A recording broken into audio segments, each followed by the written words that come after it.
There was basketball on yesterday? See, now that's where I'm a college basketball fan. Kentucky is my team, but I love college basketball, and I see all these tweets and posts of people like, oh, there's a tournament going on. Oh, there's game. I got to watch. I love the game. I didn't watch just because it wasn't that I was avoiding it, but I get up at 3:45 in the morning. Right, I get that. Not having a rooting interest in the games that were going on. The first one didn't, what time did the Kansas game get over? About 8:30 or something like that? Somewhere around there, yeah. I was winding down, getting ready to get in bed. So it's not that I avoided. I kept track of what was going on through Twitter, the tweets and all that stuff, and ESPN, the ESPN app. So I knew what was going on, but I just didn't make a point to turn the games on. I was full mode basketball fan, and it was fun to watch like Kentucky fans see who they were rooting for, and different scenarios. And of course, I had one saying, hopefully Kansas wins.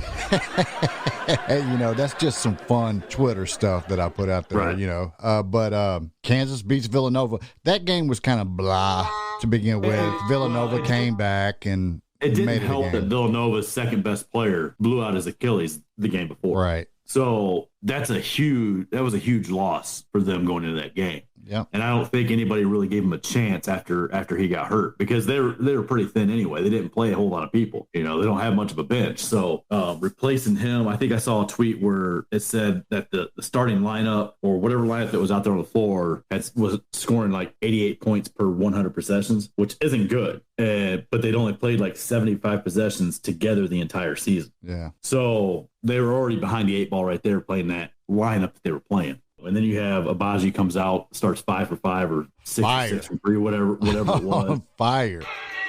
McCormick apparently was unstoppable in the post.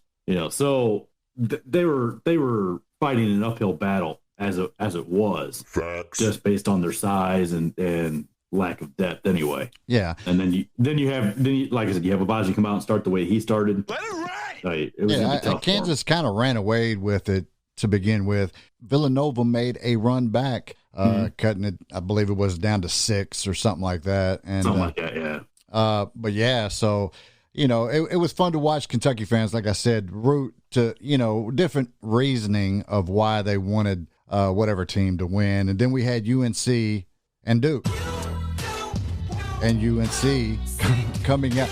And of course, I'm like, there's no way the refs are not going to let this happen.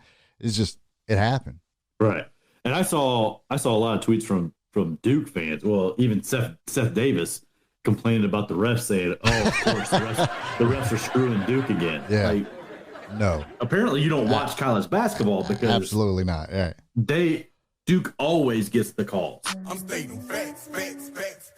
I for one, I'm happy that K lost his final game.